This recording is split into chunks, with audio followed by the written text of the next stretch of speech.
Mikee P, Mike Probozzi, back in the Money Media Players podcast, Keeneland edition for Friday this week. And that's Friday, April 11th. The guy that's doing the Keeneland Journal every day for the Keeneland meet for the In the Money Plus people is Eric Decoster. Eric is with me here to do some late pick five. Eric, welcome into the Players Pod. Happy to be here. Happy to talk even more Keeneland than I already do. Decent start to the meet and enjoying this nice little stretch of racing we get with the changed schedule. Yeah, 8 straight days of Keeneland, and the journal's been showing up in my inbox. Plenty of fantastic information in there. Talk about that a little bit. You've been doing it the last couple of years, I think, for us. Yeah, this is, I think, my 6th straight meet, if I remember correctly. So it's at this point, I know every single horse that's running and have all the insights, trainers that are doing well. And it's not so much a tout thing. It's just kind of giving ideas and tools out for people to maybe consider, especially, Keeneland plays heavily to the jockeys and the trainers who really target those meets, and you can really pick them out as the meet goes on. I'm sure there's a few we'll talk about in this show that always stand out to me because they have their stock real cranked. So that's where I think you get a lot of insight. And then just a few spot plays every day to maybe throw into your wagers, and I'll send you on your way. Yeah, and I was talking to you offline, and I know you're getting ready to start your new gig at Prairie Meadows. So you're going to be racing secretary at Prairie Meadows coming up, yeah? Yes, sir. It's going to be busy. It's going to be fun. Hopefully, we got some new faces hopefully showing up, and we always have our big races first weekend in July.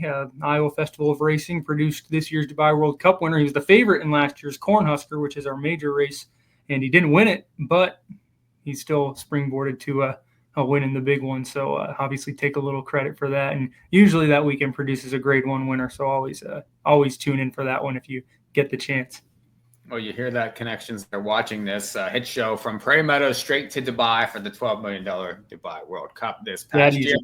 Yeah, and just so you get in on Prairie Meadows. Good to see you healthy. Glad to be here with you for the Slate Pick 5 for Friday. And it starts in race number 6. That's 3:40 Eastern. Maiden 50s here, 3s and up, Eric. 7 furlongs. Pretty wide open race. I thought extremely difficult. No standout for me. What say you?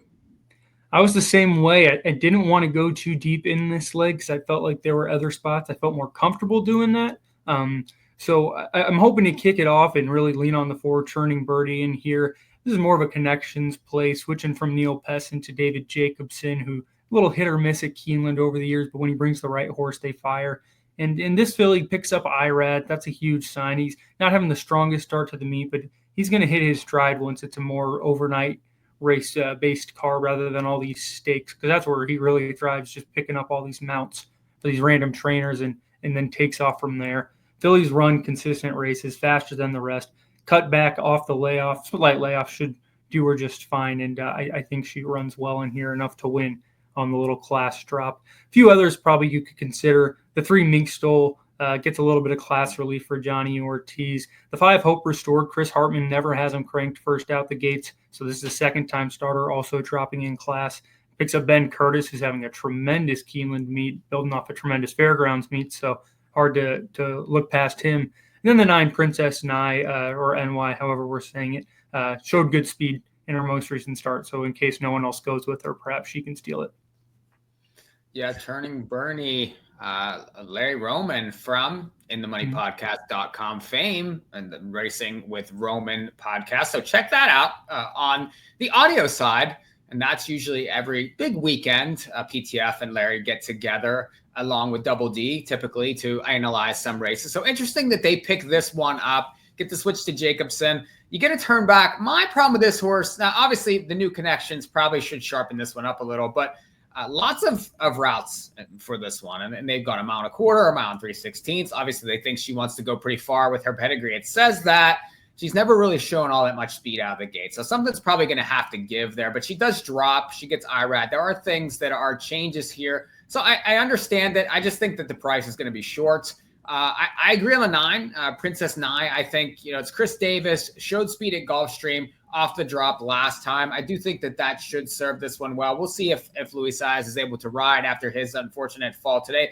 I think I read on Twitter he's doing fine. So hopefully by Friday he's ready to roll. So I think that one can be used. The 3 is John Ortiz. I pretty much use everything that he throws on the racetrack. I do think even the 2 Evermore could be used. That one, has raced well in the claiming spots and not so well in the main special weight races. But again, it's just one of those races. You could talk me into just about anything. Even the first timer from Wade Catalano on the rail. Check the board for that one. That one could take some money. Also, really wide open for me. It'd just be a spread race. It'd be go as deep as you can, watch the board, see if that gives you any clues to kick off to pick 5. I'm going to be short later on in the sequence, so I would be using many to kick it off on Friday. Let's jump to race 7, and this is a 3-year-old stakes on the grass here, Eric. And we looked at the weather before we came on here. Chance of rain at Keeneland, big shock so far this meet. They've had plenty of water. The turf course, though, they ran several races on it today. Hopefully Friday they'll keep the stakes on. It's the limestone going for 300,000, 5.5 furlongs here. And another one I thought that was, you could maybe shrink down a little in this race. I thought the 6, She's So Spicy, coming off that nice win at Gulfstream with an 86 buyer there. Now, this horse has some back lines. I mean, a couple listed stakes that she raced very well in on the dirt, got to the grass on February 5th and crushed there. So, and this horse has some class, has plenty of speed. I like that she got to the grass and moved up. I think that she's a must-use, and IRAD certainly suits, has raced well without Lasix in the past. So, definite use for me. I thought the one right next, Mighty Aru, 10-1 morning line here. Brendan Walsh, it's Ben Curtis, and Ben Curtis could be one of my new favorite jockeys, honestly. He's just getting horses home. He knows how to get out of the gate. I mean, he can come from off of it. I just think that I have a very high opinion of him, and I just think that he's sort of like maybe a rider that can jump to that next level, especially this next year, especially the way he's riding. He can bring some long shots in. He rides every horse, it puts him in the right spots. So I like him. I think this horse is solid. Raced well, was second in the Queen Mary at Ascot back in June in a 24-horse race at 50-1. And then tried another grade 2, then shipped over here. That was a protected race at Fairgrounds there, that optional claiming maiden win. Crushed that race at 3-5. I think she fits in here. I want her. So 6 and 7 would be pretty big leans for me. What say you? I'm going to go 3 or 4 deep in here, and it's really because at Keeneland, I've learned my lesson. Those who follow the Keeneland Journal regularly know I'm a big race shape guy, race flow guy, and I mean that in the sense most of my wagers are based around trying to find angles in those types of situations, lone speed, lots of speed, whatever it might be. The turf sprints at Keeneland, though, I've eventually learned to toss it out. There's no logic in these races, and some turf sprints you can get away with it, other places you can't. Here you just have to hope. So I'm going to go 3 or 4 deep because I'm just going to pick a front runner, a horse who will press the pace, a horse who will come from a little further back, and then the deepest closer, and hope one of them comes in. You mentioned She's So Spicy, so she's so fast, she should be up front, and I was really encouraged with her turf debut last time. Mighty Air, you probably wouldn't be one I would use, but going back to Ben Curtis, he's just so good at reading the break and tactically putting his horses in the right place. So even though there's speed to his outside, this filly's got a little early speed, he's going to make the right decision either way and put her in the spots to be successful. So I can keep her on my side, and I love me Brendan Walsh at Keeneland. I mean, that's a go-to for me every time. Beyond that, the 12 Kilwin, probably my top pick, because if there is enough speed, she'll be the first run closer to come get him. She ran well enough in the Breeders' Cup Juvenile Fillies turf, but this cutback in distance is going to do her well. She's a very talented turf horse at any distance, but maybe a little more effective sprinting. And then lastly, the 4 Abiento also exits the Breeders' Cup Juvenile Fillies turf, ran last that day. Wasn't her race before that. She'd run really well in 2 turf sprints, including winning the Grade 3 Matron, coming from second to last. So like I said, just pick one from each little quadrant, your front runners, your stalkers, your mid-pack, your closer, and move on with your life. Hopefully one of them gets home. Yeah, I can see the 12 Kilwin also. That'd be one that I definitely would want to use. Maybe more on the B side, but she was really nice at 2. Broke the maiden right off the pace at Ellis, then showed up at Kentucky Downs, won against the track there from pretty far off of it. She was favored in that. That was almost $1 million race there back on September 8th. So hard to really fault her. And then she ended up close at Del Mar, really in a race that was extremely difficult. I mean, Lake Victoria, Mayday Ready. I mean, just really nice horses there. We see, the nitrogen who came out of that race also, how good she was today at Keeneland. So that's a really nice horse. I mean, that was a really tough race. She comes back, and she's, like you said, she's going to be from off of it. But I do think that she could maybe even go mid-pack and be tough in this race. So the sprint, I think, suits her. They may be looking for bigger fish, but this is a pretty good starting spot here. Nice race here. Maybe we can get a price. I think a lot of horses will take money in that race at race 7 on Friday at Keeneland. Let's jump to race number 8. Straight threes here. Maiden special weights. Eric, what'd you think here? When I first looked at the race, I thought I was going to go pretty deep because there's some nice fillies in here with some good starting points for their careers that definitely deserve some attention. But after what happened this opening 3 days that we've gotten to watch and what Brad Cox has done in the maiden special weight ranks, there's no way I'm not keying in on the number 3 surprise in here and hoping she can carry me through this pick 5 sequence that I think is tricky, like we've kind of referenced in some of these other legs. She worked really, really nicely. Not this most recent work, but a few works back with a filly named, I believe, Heavenly Sunset, Heavenly something at least, for Cox, who broke her maiden going 2 turns right here at Keeneland on opening day Sunday, and she worked head and head with her. And now she debuts over 7/8. This is the perfect pedigree to debut at that distance. She's out of a dam who has 2 first-time out winners, so always love to see that. Really good work tab. Little interesting that Flavian Pratt ends up on the 2, not this filly, the 3 surprise, because Pratt's ridden a lot for Cox. But you also have to remember some of those recent mounts have been when Giroux was supposed to be in Dubai when these cards were scheduled for Friday and Saturday. So I'm hoping that's kind of why – I'm hoping that's what I'm reading into correctly on the fact that Giroux hasn't ridden a ton for Cox yet to this point, even though we probably could have picked up a mount. So I'm going to put her on top. A few on the B-line, though, the logicals. The 2 Merceau ran well on debut behind Fondly. We'll keep the 6 Girls Rock involved because she comes out of the Ahava Unwavering Trust maiden special weight. Ahava second in the Fairgrounds Oaks, might run in the Kentucky Oaks. Unwavering Trust, another one of those Brad Cox runners who broke their maiden here at Keeneland this weekend. And the 9 Snow White, grade 1 form, has faced grade 1 caliber every single time she's run. So, like I said, I'm shifting them to the B-line because I think the 3 surprise got a chance, but can't fault anyone for using that trio. I like similar horses. Agree with you on several of those. My top pick would be the 2, the Marisol. It's hard to resist this horse coming out of that Fondly maiden special there. They paid $700,000 for this one. I do think that this one, you get Pratt now. I do think that could be intentional, actually. I do think this horse could have a lot of talent and a big future. So it's interesting that he does show up there. Definite use for me. Agree on your top pick, surprise. Hard to leave off, right? Good Magic, first time out with the very precocious Dam side. I think Good Magic is 14% with first timers. They just had one over the weekend there win at Keeneland. So plenty to like about that one. Agree on the 6 Girls Rocks. Hard to resist coming out of that Fairgrounds maiden special. You mentioned those top 2 in there are very sharp horses that would be really difficult to beat in this race. I would just probably go with those. I'd be heavy 2, some 3, 6. I would try to beat the 9 here. I mean, and this one could run me over, but just last year was sharp. Obviously ran into 3 really tough horses there. But outside post here on the comeback. Now, they were racing in a couple grade 1s last year. Now they show up in this maiden spot. So I'm going to, see what I can do with some of these ones that I think maybe have more grow up potential than she does. But she can certainly beat me. I'd be curious to see the price of her in there. So 2, 3, 6 for me in race number 8. Yeah, and with Snow White, I completely agree. I think you put it best. I can see a case either way because you also have Lasix. Danny Gargan's having a great year. And the one thing that kept coming me back is she ran very well over this distance first time out. Danny Gargan runners typically need a race. This filly had good speed. And the horse who beat her, Quick Kick, ran well as a 2-year-old in some graded stakes. The horse behind her, Scottish Lassie, won a grade 1 very soon after that race where she was behind Snow White. So this horse just – clearly a little bit better than average for the barn, and so that's why I probably would lean putting her. But when you're coming off the bench and you're changing tactics like she is, right? Like you said, it'd be willing. So price watch her for sure. Emphasize that.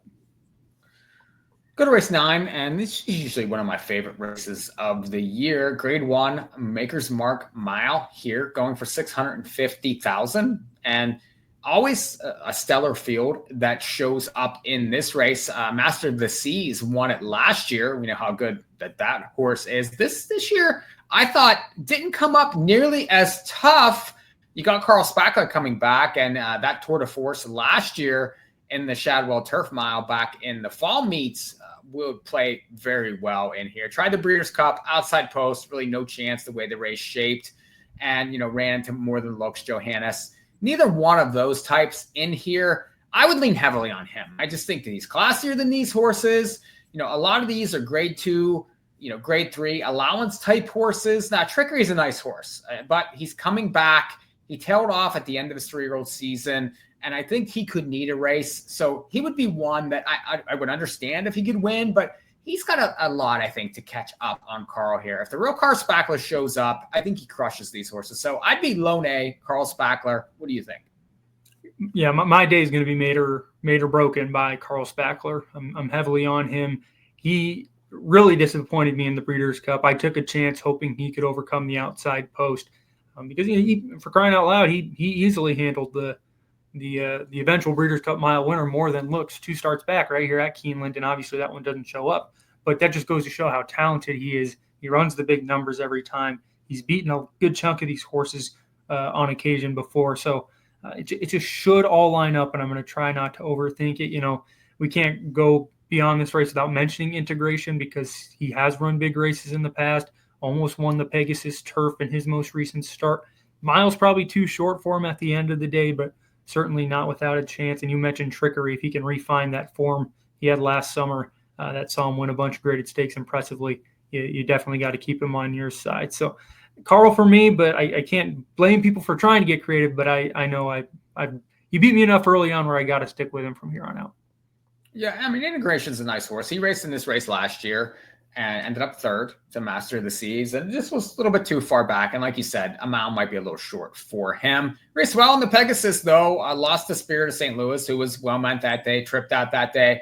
I do think he's capable of firing that 100-buyer shot, and that plays very well versus these horses. Not too many of those can get to that point. So I do think that and Integration, you get Frankie Dettori back. He rode this horse very well, and those 2 starts that he did ride him, not without a chance, but I do think if the real Carl Spackler shows up, that he should dominate the Maker's Mark Mile at Keeneland on Friday. Let's jump to the last, race 10, maiden 30s, mile and 8th, Eric, which is huge because there's a lot of sprinters in this race. How are we going to get paid? It's an excellent question. That's why I'm glad I have Carl Spackler to lean on. I'm glad that I'm going to try and dial it in on Surprise, first-time starter for Brad Cox in the 8th race. And then I can get a little spready in here because you mentioned that stretch-out speed that'll really shift how this race plays out in the opening stages.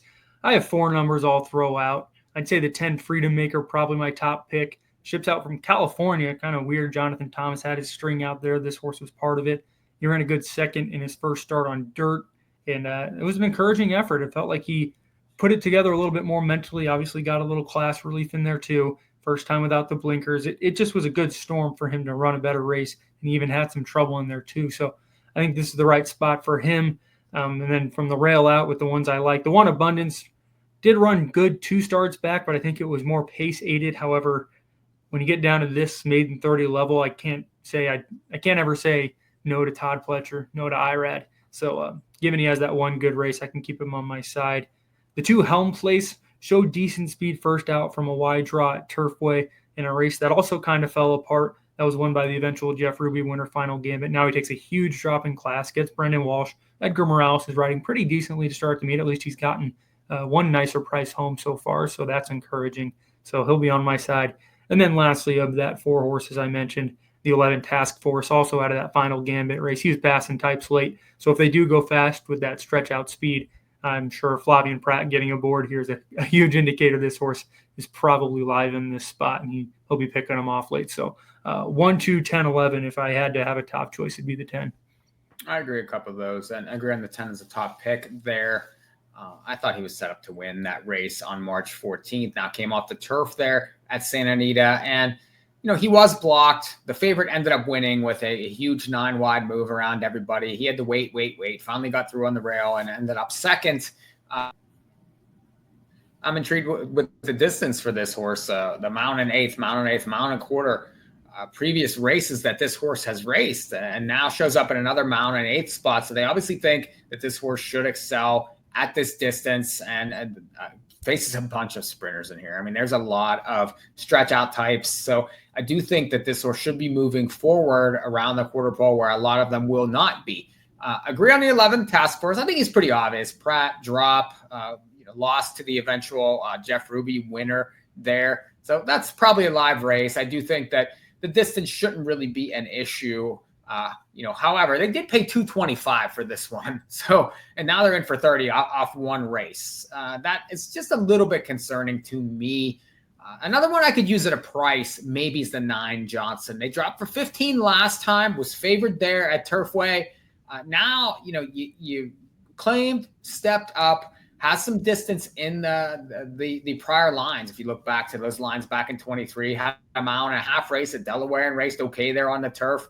The dirt is going to be the question, but this horse certainly has some breeding enough, Empire Maker on the top that, maybe dirt is no issue. I do think this horse is going to be coming from pretty far back. You get Leperoux, so he's going to sit, that's for sure, and come running. But in this race, I think that that's probably a favorable situation. So I'm 10, 11 on the B line, maybe a little 9 to finish up this Keeneland Pick 5 for Friday. Well, Eric, enjoying your Keeneland Journal, certainly on the In the Money Plus side of things. And, this Friday, Maker's Mark Mile Day, usually a really fun day. I love that big race. And these races at Keeneland, we're getting prices. The racing's been fantastic so far. So really, how can you not love Keeneland? It's the best. And what I really like about Keeneland is sometimes in the past, tracking the meet, it feels like the first half of the card, you start to see a long shot or two come in, but then you get to the stakes and they get chalky. And it's been a little bit of a pattern at Keeneland over the years, but this meet's been the complete opposite. The first half of the card's pretty straightforward. Then we get to the last 3 or 4 races and the prices come in. It's been exciting if you can hit them. I've been chasing chalk most of the meet, and it's kind of kicked me because I've been trying not to overthink things, but maybe it's time to start overthinking a little bit. Yeah, Pick 5 today, I think, paid $20,000. So, I mean, there's money to be made if you can connect the dots and get things right. So we're on the road to the Derby. Also, I know you're doing your work for the website, inthemoneypodcast.com, for those Derby top 10s. So plenty of intrigue now. It seems like the field's going to be set. I don't think anyone out of the Lexington's going to get in. There's lots of horses sort of like on the outside looking in right now. Yeah, I mean, Baez is the hot one, right? And I hope he gets in, because when you run a race to the horse who's going to be one of the heavier favorites we've had in the Derby in a while, I think, with journalism. When all is said and done, we injected a little bit of speed into that race over the past weekend with a few horses, and we'll discuss all that nitty-gritty stuff on all the ITM stuff as we go along this next month. But point being, it sets up for journalism, right, at this point. So Baez, I hope he gets in for a little bit of a price. I still like Sovereignty a bit. Burnham Square put himself back in the picture today in the Bluegrass, and that's going to be a very fun race to analyze because it was a very kooky race. Not often you see a photo finish with the horse who blitzed on the lead and the horse coming from dead last, and neither one of them were really stopping, right? They were both finishing at relatively same rate. So super fun Derby trail as always, and we'll see what happens the first Saturday in May. Yeah, and I know one of your horses that you've been on all winter long shows up in the Lexington with Bullard. So quick thought on that before we go. I hope he's the Preakness winner. That's where we're pivoting to. If we have a Preakness top 10 ever, that's who's going to number 1. How about that? I know you like that. Anxious to see. I couldn't resist talking about it because that's all he showed up in. I can't blame you. Eric, always great to talk to you. Glad to have you. Enjoying your Keeneland content. Hope to talk to you soon. All righty. Well, this has been a production of In the Money Media. Nick Tamro and I will have the Saturday late pick 5 at Keeneland, so stay tuned for that. The Monster Pods are starting to go up on the YouTube channel, so definitely check that out, as well as all the other content on the network, on the website. We'll see you guys next time.